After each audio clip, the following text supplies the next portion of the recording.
Hey, you guys, it's Jaffe. Oh my God, it's a video blog for me again. Who knew? It's been a while. I don't know why. I recently just said, I'd like to get back to working on the blog and doing videos and stuff. I have no clue if I'll have the energy and time and whatnot to sustain that. But I'm sick, by the way. I'm coming to you from my bed, which I've been sitting in most of the day. This is Okay, if I must tell you what this is, I'm not like blowing my nose into this thing. It was just sitting here because I haven't folded the laundry.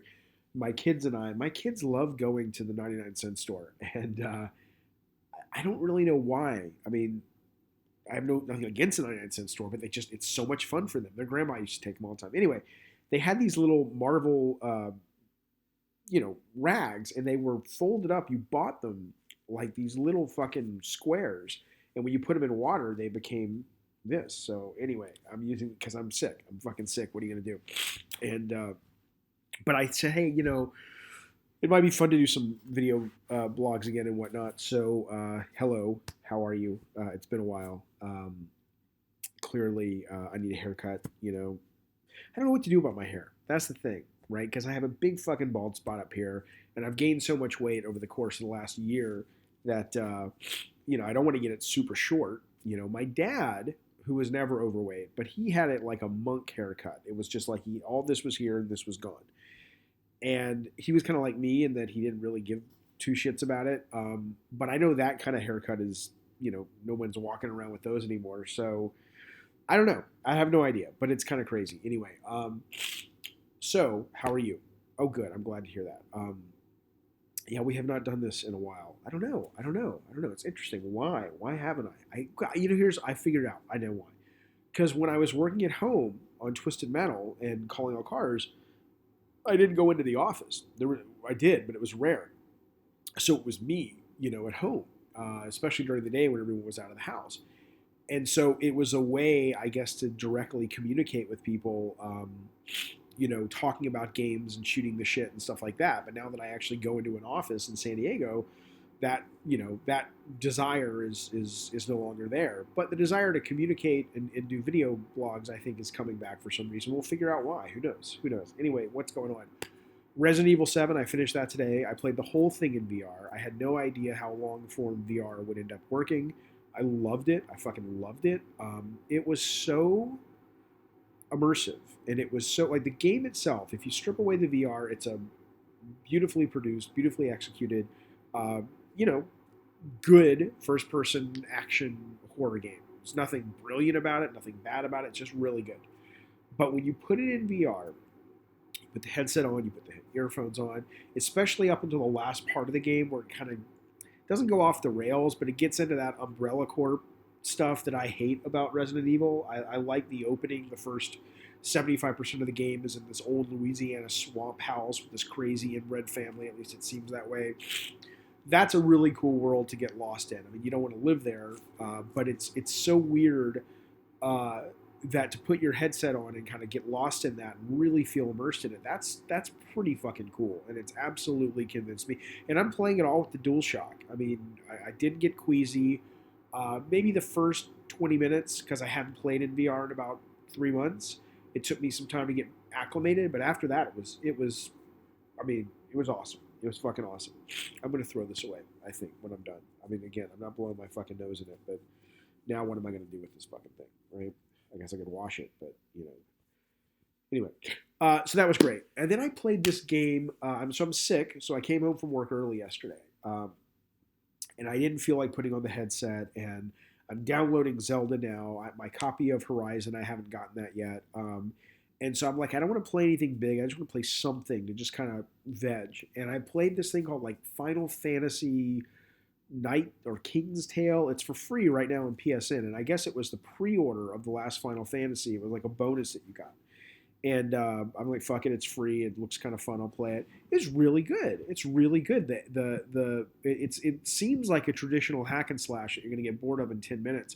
But every AI in that game requires you to deal with it in a different way. And then they start putting them all together in unique patterns. And it's a very mentally engaging game. And then the combat itself, while not super meaty, feels really good. I mean, it feels choppy, you know. It feels very. It doesn't feel like super fluid, but it feels really, really good. So I recommend it, especially if it's free. You know, download it, give it a look. It's pretty cool.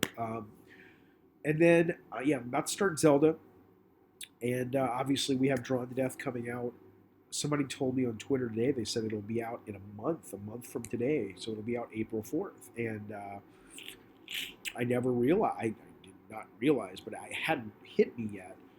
It's like shit. That's a month away, and then this will be out, and it will have been reviewed for the most part. I assume if the press is interested, and um, people will be playing it hopefully, and it will probably kick off. You know, process for me where I'm like obsessively searching for our concurrent number of users and what people say online, and it's fun, but it's also very stress inducing because you don't know, you really don't know. There are days where I think we're going to do great, and there are days where I have these horrible images in my head where you know, the press is just going to tear it to shreds because of the humor, you know, because of the fact that it doesn't look like most games. And I am incredibly proud of it. I think it's the best game I've ever worked on and had the sort of privilege to work on in terms of gameplay and mechanics and replay value. Insanely proud of it. But yeah, I am worried. And not because I think there's a flaw in the game, because I just don't know how people are going to perceive it. You know, I worry. My biggest fear are like sites like, you know, Polygon, which I like. I'm not one of these Polygon haters at all, but you know, I worry that Polygon's going to just because they tend to be much more, you know,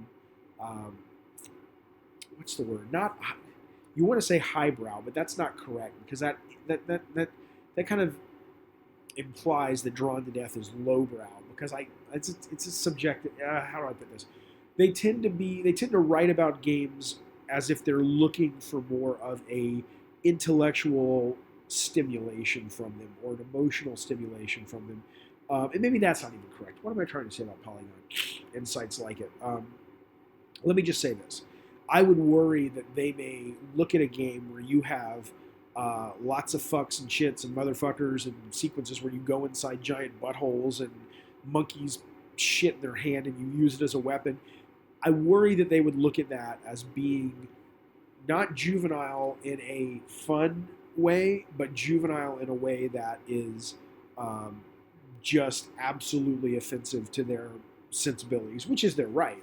Uh, I've said this before. I think it's going to be a polarizing game, but I think it's a fucking fun game, and I think it's deep and it's cool, and I'm super proud of it. And I hope you give it a shot when it comes out. But anyway, yeah, that's out in a month. That is my washing machine, if you can hear that. I have to get the guy out here to have it fixed because lately, the last 4 minutes, it just makes this crazy fucking sound, and it's like a fucking airplane. It's crazy. Anyway, yeah, God, I'm so fucking sick, man. I mean, I feel okay, but I'm so congested. What else? Disc Jam is the free game next month, or this month, actually. Is that already out? I think it's Tuesday. That game's great if you haven't played that. And finally, what else do I want to talk about? I have officially decided after watching the Oscars and the Grammys and then all of the video game awards, I think award shows are stupid. That's what I'm just going to fucking say. For a while, I was kind of on the fence, or I didn't want to say something because I like a lot of the people who run these gaming award shows. Like, I like Jeff Keighley a lot. I like a lot of the people at DICE a lot. But I think having video game award shows that try to basically be the equivalent of the Oscars or the Grammys or the Emmys or whatever, it's just a bad idea. Because if you saw, I don't know if you saw, but the ratings of the Oscars this year, every year down, down, down for the most part. It's an antiquated concept. The idea of having creative products competing for the best is stupid. I would much rather see. That's a loud fucking washing machine. I would much rather see just our industry say, hey, here are the 10 best games of the year that we think represent this medium in 2017, and then figure out a way to celebrate that and show that off and promote those games and excite people about those games. But the idea of having them compete for the best just feels, the older I get, it just kind of feels disrespectful and kind of weird, actually.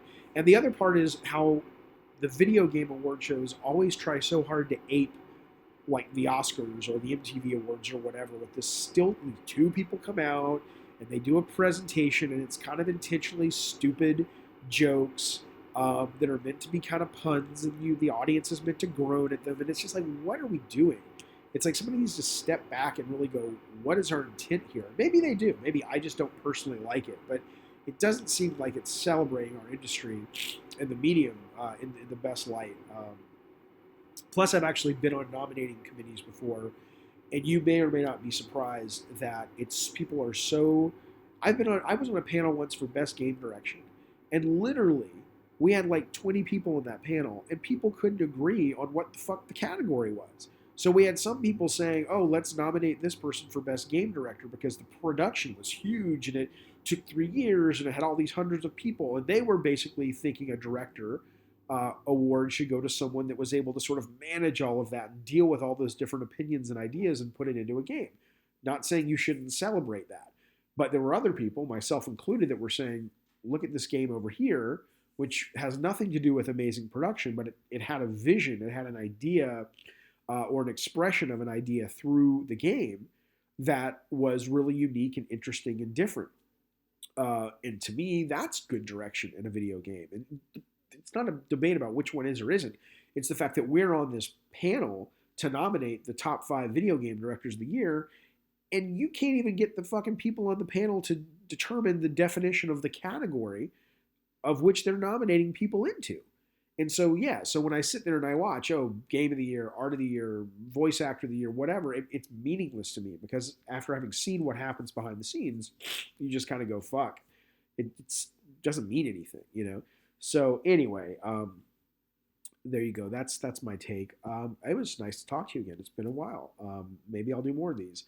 But I'll put this up on Twitter and I'll put it on my blog and I'll put it on YouTube and maybe I'll chat with you guys in the comments and maybe I'll do another one of these and maybe I'll do it the next time I'm not so congested. But I hope you're well. Hope everything's going great. And I'm going to go play Zelda pretty soon. So see ya.